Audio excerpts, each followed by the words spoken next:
Hello students, आज हम लोग इकोनॉमिक्स का चैप्टर 4 शुरू करेंगे।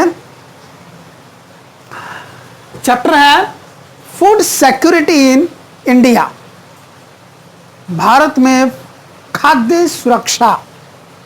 फूड मतलब भोजन, सिक्योरिटी मतलब सुरक्षा। भारत में भोजन की सुरक्षा, खाद्य सुरक्षा, फूड सिक्योरिटी इन इंडिया, ये हमारा चैप्टर है।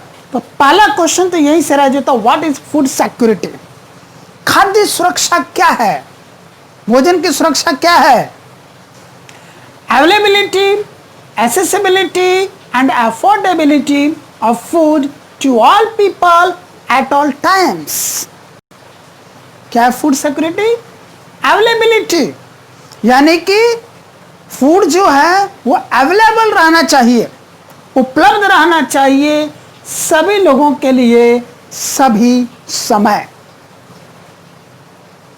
देश के सभी लोगों के लिए, चाहे वो देश के किसी भी कोने में निवास करते हो, देश के किसी भी कोने में रहते हो, उन सभी लोगों के लिए, एक एक भारतीय के लिए, एक एक व्यक्ति के लिए भोजन उपलब्ध रहना चाहिए, वो भी ऑल टाइम्स, सभी समय, जाड़ा गर्मी बरसात, साल के 365 दिन, और देश के हर एक इलाके में रहने वाले एक एक व्यक्ति के लिए फूड अवेलेबल होना चाहिए, उपलब्ध होना चाहिए।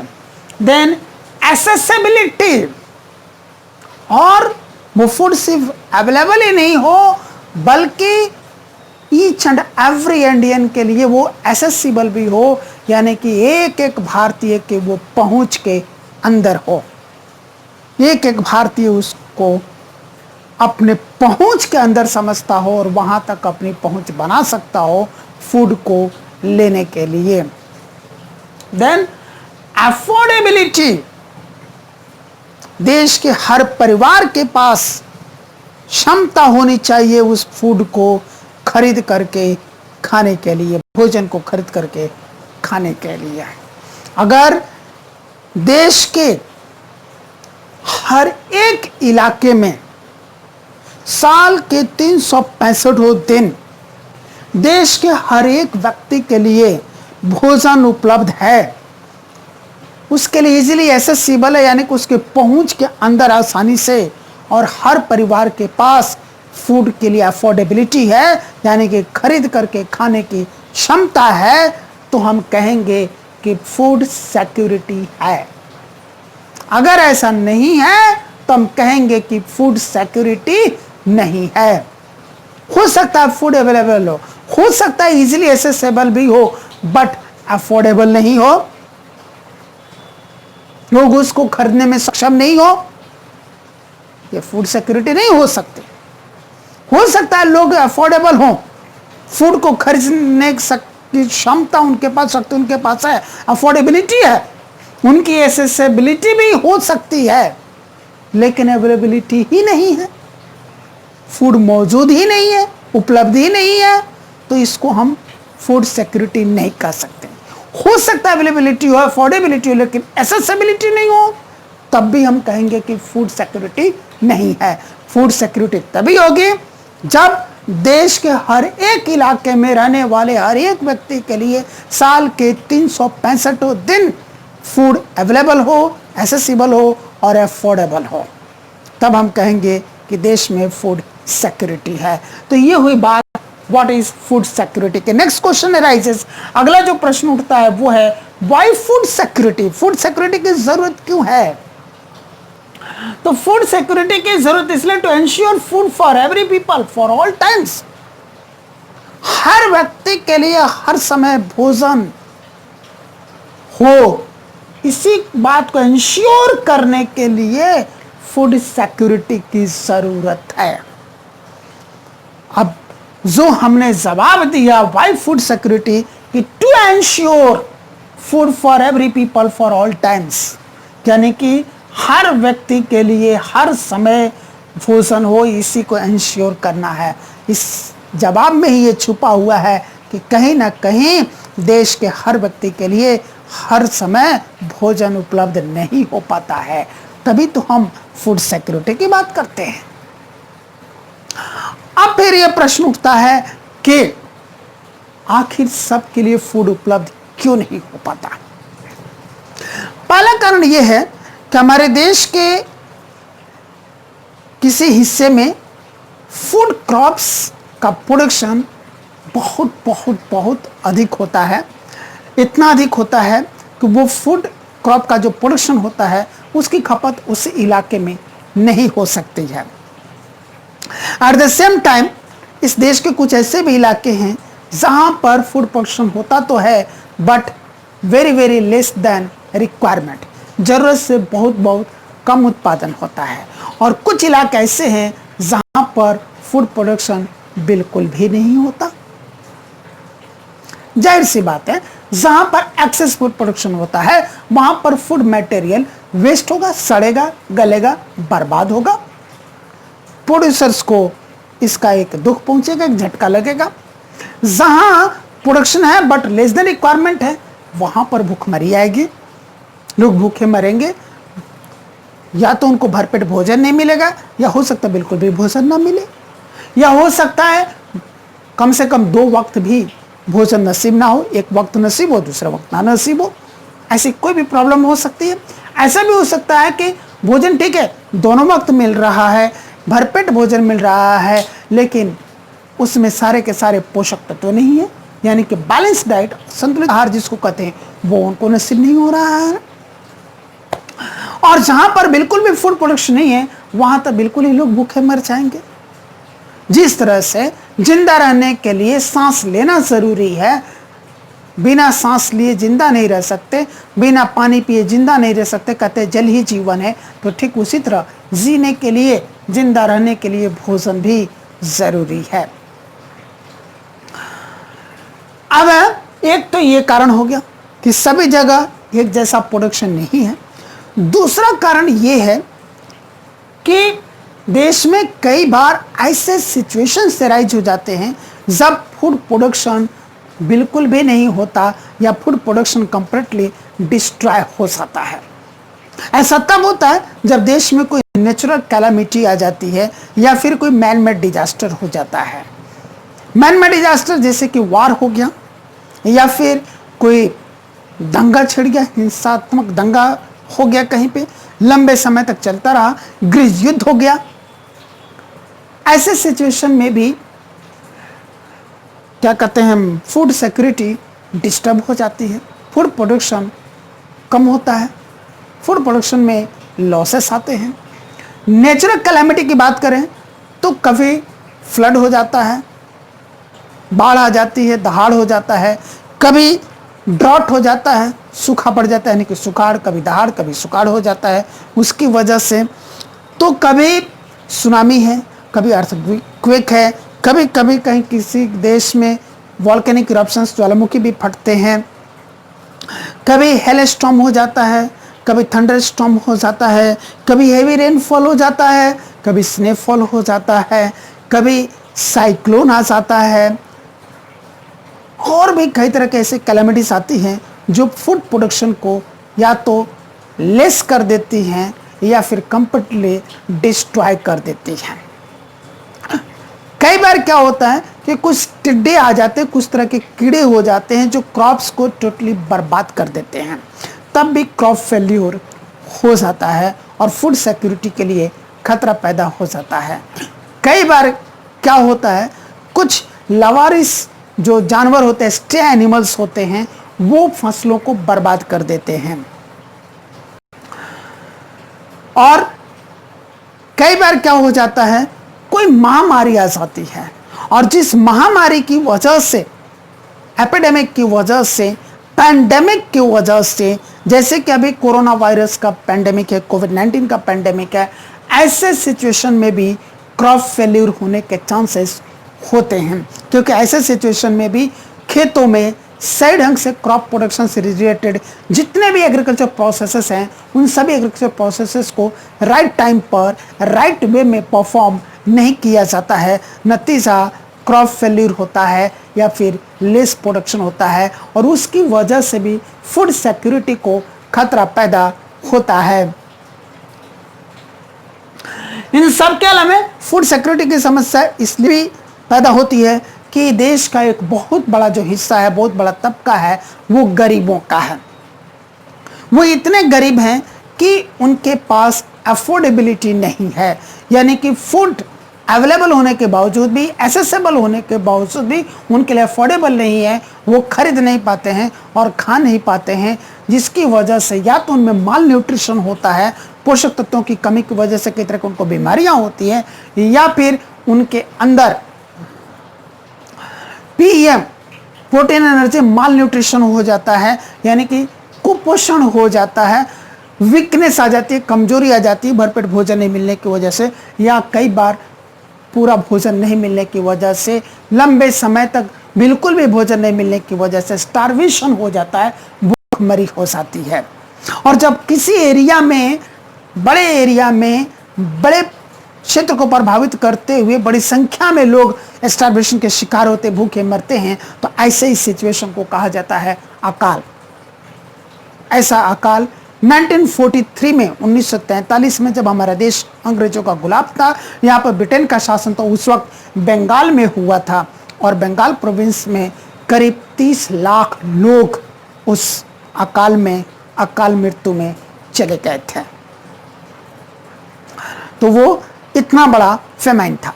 ऐसा नहीं है कि वो एक लास्ट फेमाइन था, उसके बाद भी इस देश में बहुत सारे फेमाइंस आए हैं, लेकिन उतने बड़े डिजास्टर्स फेमाइंस नहीं आए हैं।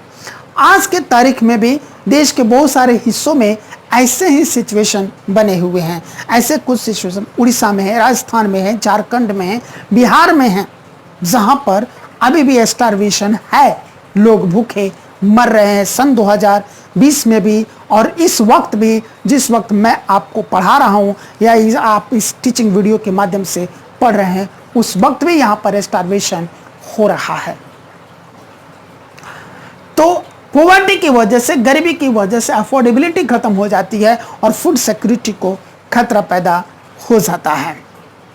और गरीबी क्यों होती है, उसके कई सारे कारण है। इसके ऊपर ऑलरेडी एक चैप्टर हम लोगों ने पढ़ा है पॉवर्टी पर, पॉवर्टी एज अ चैलेंज। गरीबी के, पॉवर्टी के क्या क्या कॉजेस हैं और पॉवर्टी को कैसे दूर किया जा सकता है, पॉवर्टी के क्या क्या इफेक्ट्स होते हैं, इन सभी चीज़ों पर डिटेल चर्चा हमने उस चैप्टर में की है, जिस चैप्टर का नाम था poverty as a challenge. Okay, तो ये सारे कारण थे जिसकी वजह से हमारे देश में फूड सिक्योरिटी के लिए काम करना पड़ेगा, यानी कि वाई फूड सिक्योरिटी, इसका जवाब यही था। हमें who are food insecure, कौन से ऐसे लोग हैं जो खाद्य असुरक्षित हैं, फूड एंड सिक्योर है, जिनको फूड सिक्योरिटी नहीं मिलती, जिनको भोजन नहीं मिलने का खतरा है या भोजन नहीं मिलता है, वो कौन कौन से लोग हैं? Who are food insecure. जवाब में लैंडलेस पीपल, भूमिहीन लोग, जिनके पास जमीन नहीं है, बिल्कुल भी जमीन नहीं, 1 इंच भी जमीन नहीं है, या फिर अगर है तो वो जमीन उनके मुंह में जीरा के बराबर है। इतना कम जमीन है जिससे वो साल तो क्या, 1 महीने भर के लिए अपना भोजन नहीं उगा सकते। तो जो लैंडलेस पीपल हैं या लेस लैंड वाले जो पीपल हैं, वे लोग फूड इनसिक्योर होते हैं। जो बेगर्स हैं, भिखारी हैं, वो लोग फूड इनसिक्योर होते हैं। जो कैजुअल लेबरर्स हैं, जिनको साल के 365 दिन काम नहीं मिलता, साल के कुछ दिन तक ही उनको काम मिलता है, और वो भी जो काम मिलता है उनमें उनको मजदूरी पूरी नहीं मिलती है, एक तय पैमाने से भी कम मजदूरी उनको मिलती है। ऐसे जो लेबरर्स हैं, कैजुअल लेबरर्स हैं, वो फूड इनसिक्योर होते हैं। ये शहर में भी मिलेंगे आपको और गांव में भी मिलेंगे। ऐसे लोग जो ट्रेडिशनल आर्टिसंस हैं, कलाकार हैं, हस्तशिल्पी हैं, अपने हाथों से अपने घरों में कुछ ना कुछ उत्पादन का काम करते हैं, जैसे कि टोकरी है, हैंड फैन है, या फिर मिट्टी के बर्तन हैं, लुहारगिरी का काम है, सुनारगिरी का काम है। जो छोटे छोटे आर्टिसंस अपने घरों में काम करते हैं, मैं बड़े बड़े ज्वेलर्स की बात नहीं कर रहा, बड़े बड़े लोगों की बातें नहीं कर रहा है, वे लोग जो आर्टिसंस हैं, अपने हाथों से अपने घरों में छोटे स्तर पर किसी न किसी चीज का प्रोडक्शन करते हैं, वे लोग फूड एंड सिक्योर होते हैं। ये ट्रेडिशनल उनका जॉब है, ट्रेडिशनल उनका आर्टिसनशिप है, जो उन्होंने पीढ़ी दर पीढ़ी अपने पूर्वजों से ट्रांसफर होते हुए उनके तक पहुंची हुई है। इसके अलावा है प्रोवाइडर्स ऑफ ट्रेडिशनल सर्विसेज, जो ट्रेडिशनल सर्विसेज देने वाले लोग हैं, धोबी हैं, नाई हैं, जो ट्रेडिशनल सर्विसेज लोगों के घरों में देते हैं, ऐसे लोग भी। और इसके अलावा और भी कई सारे लोग हैं जो ट्रेडिशनल सर्विसेज लोगों को प्रोवाइड करते हैं, लोगों के घर तो प्रोवाइड करते हैं, वो लोग भी फूड एंड सिक्योर होते हैं। देन इरेगुलरली सेल्फ एम्प्लॉयड लोग, ऐसे लोग जो सेल्फ एम्प्लॉयड तो हैं बट रेगुलर नहीं है, इरेगुलर हैं, यानी कि उनके पास भी कंटिन्यूअस इनकम नहीं है। साल के 365 दिन उनके पास भी इनकम नहीं है, और जब इनकम है तो वो भी very very less than requirement है, जरूरत से बहुत बहुत कम है। ऐसे लोग भी फूड एंड सिक्योर होते हैं। यानी कि ट्रेड बारे में अगर बात करें तो जो भी पुअर लोग हैं, गरीब लोग हैं, वही तो फूड एंड सिक्योर हैं। और पुअर कई कारणों से हो सकते हैं, और ये पॉवर्टी के कारण हमने ऑलरेडी एक चैप्टर में अच्छी तरह से पढ़ा और समझा है। तो ये हो गया who are food insecure. अब हम देखते हैं कि India is aiming at self sufficiency in food grain since independence. आज़ादी के समय से, जब हमारा देश आज़ाद हुआ 15 अगस्त 1947 को, और एक बार फिर कल 15 अगस्त 2020 है। आप कैलकुलेट कर सकते हैं 1947 से लेकर के 2020 तक करीब 77 ईयर्स होने जा रहे हैं। एम आई राइट? या 73 ईयर्स होने जा रहे हैं। इधर हो गए 53 + 20 73 ईयर्स। और इस 73 ईयर्स तक हमारे देश की सरकार ने फूड सिक्योरिटी के लिए काम किया है। देश को फूड के मामले में सेल्फ सफिशिएंट, आत्मनिर्भर बनाने के लिए बहुत सारे कोशिशें की है, बहुत सारे काम किए हैं, जिनमें से एक काम था ग्रीन रिवॉल्यूशन। 1960s के दौरान, 1960 के दौरान देश में हरित क्रांति लेकर के आई गई, ग्रीन रिवॉल्यूशन लेकर के आया गया। इस रिवॉल्यूशन के पहले हमारे यहाँ पर food security, totally food insecurity थी। देश की आबादी कम रहने के बावजूद भी देश के सभी लोगों का पेट पालने के लिए यहाँ पर क्रॉप प्रोडक्शन नहीं था, बाहर से इंपोर्ट करना पड़ता था। और वह मैं कहूँ, शायद लोगों को बुरा लगे कि सही वाले इंसानों के खाने वाले गेहूं की कीमत दे करके सुअरों को खाने वाले गेहूं हमारा देश इंपोर्ट करता था। कीमत चुकाता था इंसानों को खाने वाले गेहूं की, और यहाँ पर इंपोर्ट होकर के आता था सुअरों के खाने वाला गेहूं।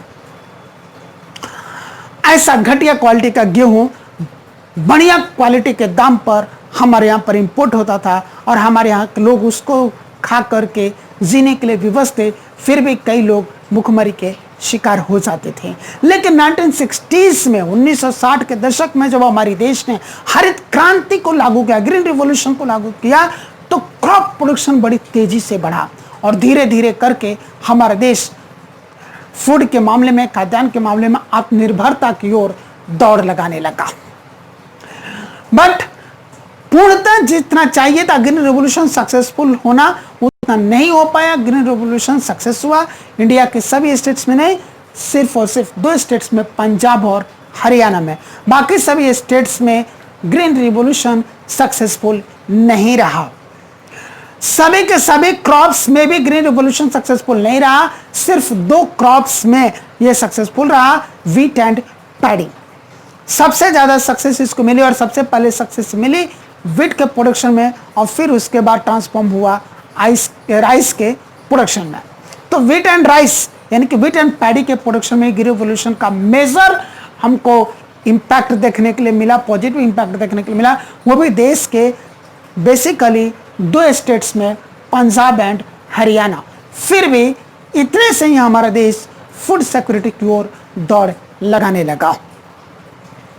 जरूरत है कि उस रिवॉल्यूशन को एक बार फिर से स्टार्टअप किया जाए, और देश के 28 राज्य और 9 केंद्र शासित प्रदेशों तक उस ग्रीन रिवॉल्यूशन को विस्तारित किया जाए, और क्रॉप प्रोडक्शन को और अधिक बढ़ाया जाए, ताकि फूड सिक्योरिटी की समस्या जो है वो हमेशा हमेशा के लिए दूर हो जाए।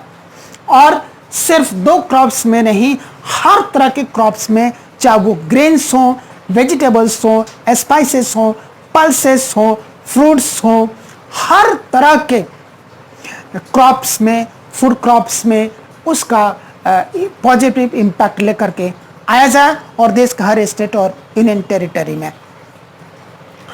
देन गवर्नमेंट लेकर के I food security system. Food security system के अंदर गवर्नमेंट कराई 2 चीजें, एक है बफर स्टॉक, दूसरा है पीडीएस। पीडीएस मतलब public distribution system. Buffer stock में क्या हुआ, गवर्नमेंट ने एक अपना इंस्टीट्यूशन तैयार किया, जिस इंस्टीट्यूशन को हम लोग कहते हैं FCI, food corporation of India. FCI को यह जिम्मेदारी दी गई फूड सिक्योरिटी सिस्टम को लागू करने के लिए। FCI, food corporation of India, क्या करती है, पहले तो हर साल क्रॉप्स की जब सोविंग होती है उससे पहले ही एमएसपी डिक्लेयर करती है। MSP means minimum support price, यानी कि क्रॉप के सोविंग से पहले वो किसानों को उनकी प्राइस डिक्लेयर करती है कि आप जो क्रॉप्स कल्टीवेट करने जा रहे हैं, जो क्रॉप आप ग्रो करने जा रहे हैं, उस क्रॉप के हार्वेस्टिंग के बाद मिनिमम इस प्राइस पर हमारी सरकार आपसे खरीद लेगी। यानी कि एफसीआई आपके सरप्लस प्रोडक्ट को, यानी कि आप किसान हैं, आपके खुद के घर और परिवार के साल भर भोजन के लिए छोड़ करके बाकी जो एक्सेस प्रोडक्शन है, क्रॉप प्रोडक्शन, उस एक्सेस प्रोडक्शन को हमारी एफसीआई, हमारी गवर्नमेंट इस मिनिमम सपोर्ट प्राइस पर आपसे खरीद लेगी। यानी कि आपके पास फूड को बर्बाद नहीं होने देगी, वेस्ट नहीं होने देगी, और आपका जो टाइम, एनर्जी और मनी क्रॉप प्रोडक्शन में लगा है उसको वेस्ट नहीं होने देगी। आप प्रॉफिटेबल ही रहेंगे। इसलिए आप टेंशन फ्री होकर के प्रोडक्शन कीजिए। हम हैं आपके सरप्लस प्रोडक्ट को इस मिनिमम सपोर्ट प्राइस पर खरीदने के लिए, ऐसा एफसीआई करती है। फिर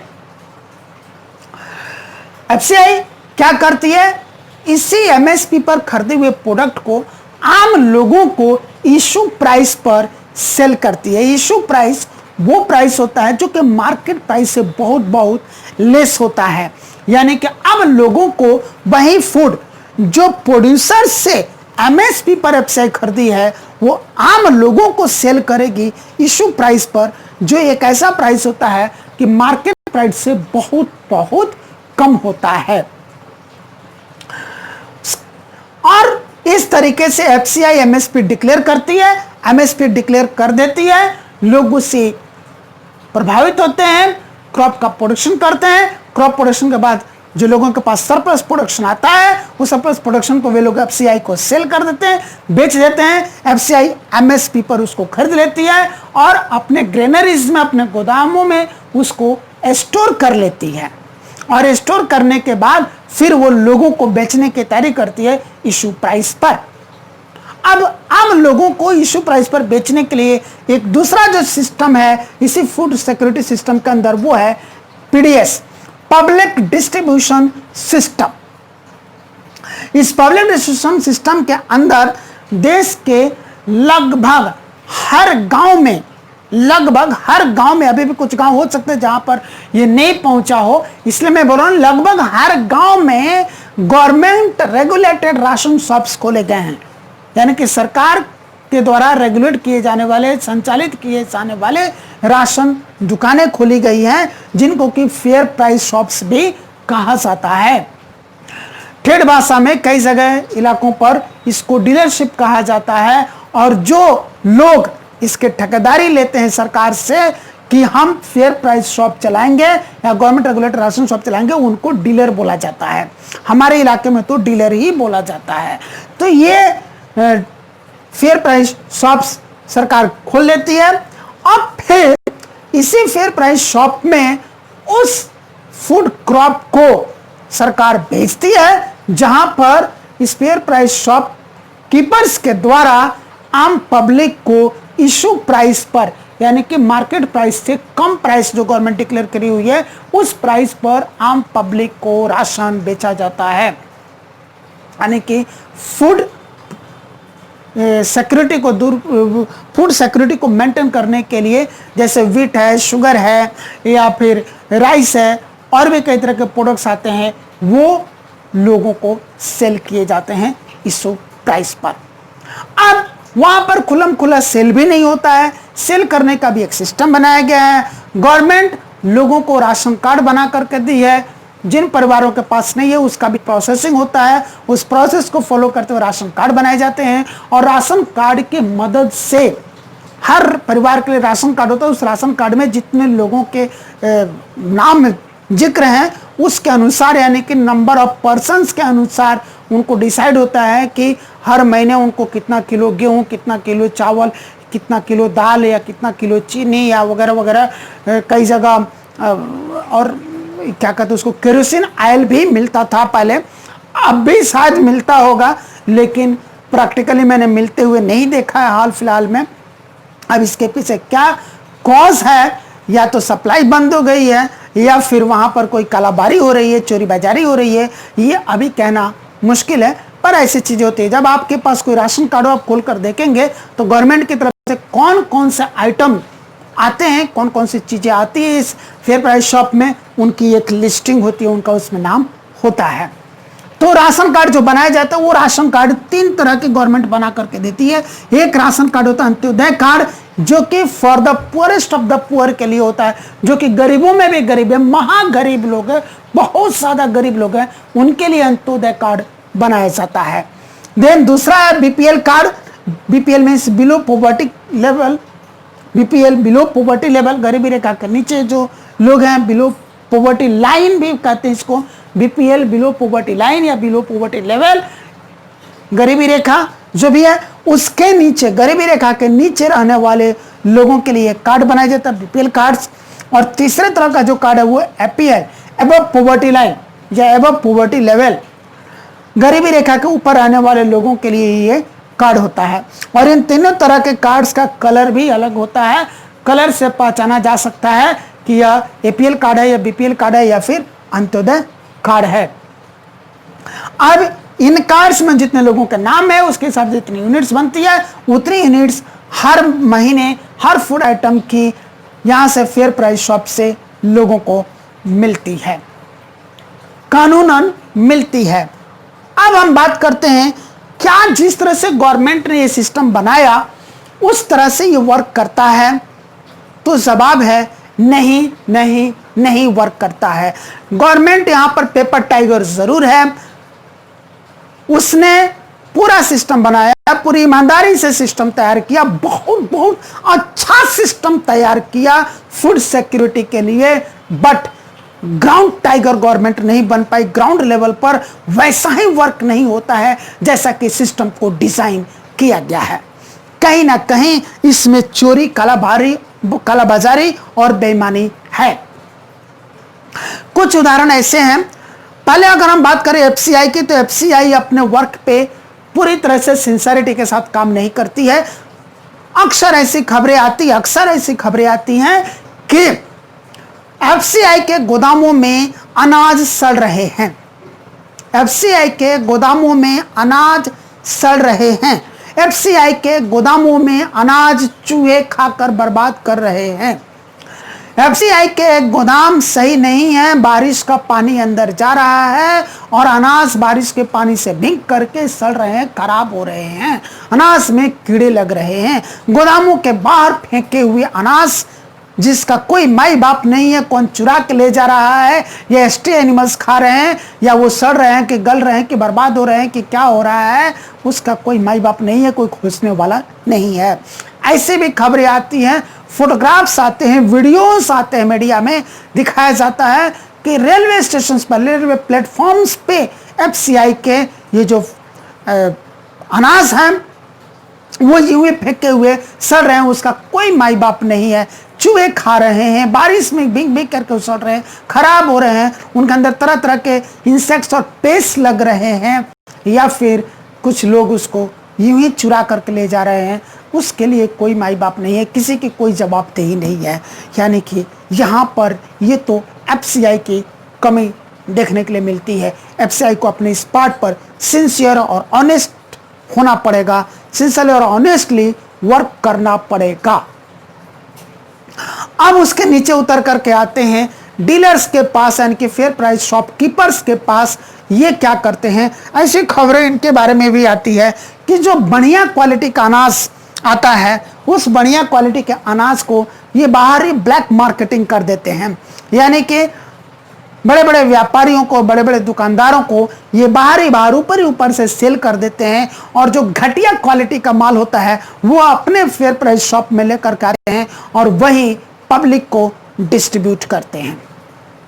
अगर घटिया क्वालिटी का नहीं आया, सारा बढ़िया ही आया है, मजबूरी अगर बांटनी, तब बहुत कम ही लेकर के अपने फेयर प्राइस शॉप में आते हैं और एक बहुत बड़ा हिस्सा ऊपर ही बेच देते हैं। जितने सारे आइटम्स गवर्नमेंट की तरफ से, एफसीआई की तरफ से पीडीएस सिस्टम में आते हैं, पब्लिक डिस्ट्रीब्यूशन सिस्टम आते हैं, फेयर प्राइस शॉप में आते हैं सेल करने के लिए, उनमें से चुनिंदा 2-3 आइटम ही, जैसे कि गेहूं है या चावल है, बस इसका ये डिस्ट्रीब्यूशन करते हैं। बाकी सारे आइटम्स को ये ऊपर ही ऊपर ब्लैक मार्केटिंग कर देते हैं, बड़े बड़े व्यापारियों को ये बेच देते हैं और कमा जाते हैं। यानी कि डीलर्स तो दिन प्रतिदिन लाल हुए जा रहे हैं पब्लिक के हिस्से को खा करके, और खुद भी लाल हो रहे हैं।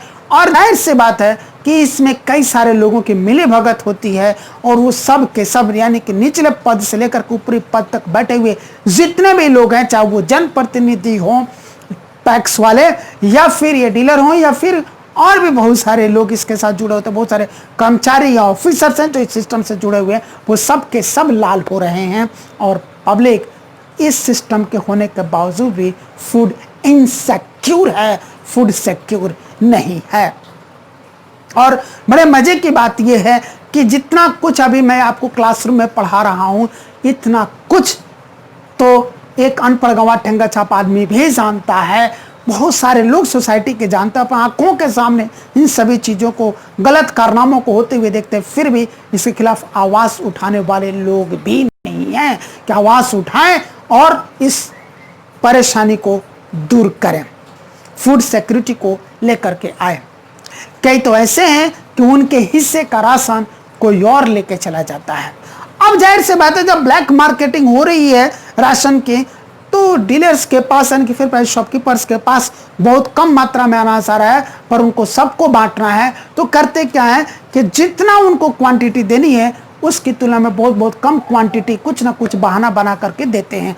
30 किलो मिलना चाहिए तो 5 किलो 10 किलो ही अनाज देते हैं, बाकी ऐसे ही हो जाता है। यानी कि घोटाले ही घोटाले हैं, भ्रष्टाचार ही भ्रष्टाचार है। इसलिए भी ये इतना अच्छा सिस्टम होने के बावजूद भी देश में 2020 भी बीतने वाला है, लेकिन फूड सिक्योरिटी नहीं आई। ओके, तो ये हमने बात की फूड सिक्योरिटी सिस्टम की। इसके अलावा गवर्नमेंट लेकर के integrated child development services ICDS, जिसमें बच्चों को पूरा का पूरा पोषण देने के लिए, ताकि उनके अंदर कुपोषण नहीं आए, उनको बैलेंस डाइट मिलता रहे, उसके लिए भी गवर्नमेंट कई तरह के प्रोग्राम्स और स्कीम्स लेकर के आई और उस पर गवर्नमेंट वर्क करे।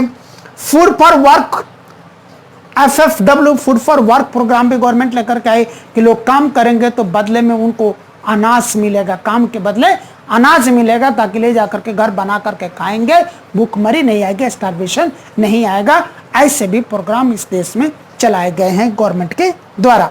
देन है several poverty alleviation programs, PAPs भी चलाए गए हैं। गरीबी को दूर करने के लिए बहुत सारे कार्यक्रम चलाए गए हैं, जिन कार्यक्रम की चर्चा हमने ऑलरेडी पिछले चैप्टर में करी थी जब पढ़ाया था आपको पॉवर्टी एज अ चैलेंज। बहुत सारे प्रोग्राम गरीबी को दूर करने के लिए, क्योंकि फूड सिक्योरिटी को इनसिक्योरिटी में बदलने के लिए जितने भी सारे फैक्टर्स, जितने भी सारे कॉज बताए, उसमें सबसे मेजर और सबसे बड़ा जो कॉज है वो पॉवर्टी ही है। और इसीलिए अगर इस पॉवर्टी को दूर कर दिया जाए तो फूड सिक्योरिटी की जो समस्या है वो बहुत हद तक हल हो जाएगी। गवर्नमेंट ने इसके लिए भी जी तोड़ प्रयास किए, पेपर टाइगर बनी पर ग्राउंड टाइगर नहीं बन पाई। इसीलिए 15 अगस्त 2020 को भी झंडा फहराया जाएगा देश में, लेकिन लोगों के पास फूड सिक्योरिटी नहीं होगी। देन मिड डे मील भी गवर्नमेंट लेकर के आई। एमडीएम स्कूलों में, सरकारी स्कूलों में गरीब परिवारों के बच्चे पढ़ते हैं, ऐसे गरीब परिवारों के बच्चे जिनमें 2 वक्त का भोजन सही ढंग से नसीब नहीं होता है। अगर एक वक्त मिलता है तो दूसरा वक्त मिलेगा नहीं, इसकी कोई गारंटी वारंटी नहीं होती है। और इसी के कारण उनके घरों के बच्चे पढ़ नहीं पाते हैं, क्योंकि रोजी रोटी में वो भी अपने माता पिता के साथ या फिर घर के अन्य अभिभावकों के साथ लगे रहते हैं। लेकिन अगर उनको भोजन मिल जाए तो वो पढ़ेंगे, यानी कि अच्छा भोजन मिल जाए, पौष्टिक आहार उनको मिल जाए, संतुलित आहार मिल जाए। इसलिए उनके स्कूलों में एमडीएम, मिड डे मील, मध्याह्न भोजन का प्रोग्राम चलाया गया और अभी भी वो प्रोग्राम जारी है। लेकिन इसमें भी कई तरह की दिक्कतें, कई तरह की कालाबाजारी, कई तरह के भ्रष्टाचार की खबरें आती ही रहती है और आप सभी अच्छी तरह से जानते होंगे। यानी कि यहाँ भी चोरी हो गई। और आखिरी चीज है एम्प्लॉयमेंट जनरेशन प्रोग्राम भी गवर्नमेंट बहुत सारे चलाई। यानी कि लोगों को जब एम्प्लॉयमेंट दे देंगे तो लोगों के पास आय आने लगेगी, यानी कि इनकम आने लगेगी, तो उनके पास पर्चेबिलिटी, अफोर्डेबिलिटी बढ़ जाएगी। और जब अफोर्डेबिलिटी बढ़ जाएगी तो फूड सिक्योरिटी भी आ जाएगी। इसी सोच के साथ ये प्रोग्राम्स में चलाया गया। यानी कि गवर्नमेंट ने कहीं कोई कमी नहीं छोड़ी है स्कीम्स बनाने में, सिस्टम्स तैयार करने में, फूड सिक्योरिटी को एस्टेब्लिश करने के लिए। लेकिन गवर्नमेंट, एक ही बात मैं फिर से बोलूंगा कि पेपर टाइगर हमेशा रही है, ग्राउंड टाइगर नहीं बन पाई है। ग्राउंड लेवल पर सिंसियरली, ऑनेस्टली इन सभी सिस्टम्स को, प्रोग्राम्स को लागू नहीं किया जा सका है, जिसकी वजह से आज़ादी के इतने साल बाद भी, या इनमें से हर प्रोग्राम, हर सिस्टम के लागू होने के इतने लंबे समय बाद भी देश में अभी तक, आज तक और अभी तक फूड सिक्योरिटी नहीं है। और कब तक फूड सिक्योरिटी नहीं रहेगी इसकी भी कोई गारंटी और वारंटी नहीं है। यहां पर यह चैप्टर समाप्त होता है और चैप्टर समाप्त होने के साथ साथ इकोनॉमिक्स की बुक भी समाप्त होती है। इकोनॉमिक्स में 4 चैप्टर्स थे, चारों के चारों चैप्टर्स मैं आपको पढ़ा चुका हूं। अब आपकी जिम्मेदारी है इस पूरे बुक पर वेरी फर्स्ट पेज से लेकर के वेरी लास्ट पेज तक word to word, comma by comma पढ़ करके, एक एक लाइन को समझ करके उसमें से क्या क्वेश्चन बनता है वो क्वेश्चंस तैयार करके, very short questions, long question, सब कुछ तैयार करके, उनके आंसर्स वगैरह सब कुछ तैयार करके और इंपॉर्टेंट थिंग्स को अंडरलाइन करके याद करते हुए, यानी कि in each and every sense आपको इस बुक पर कमांड करना है।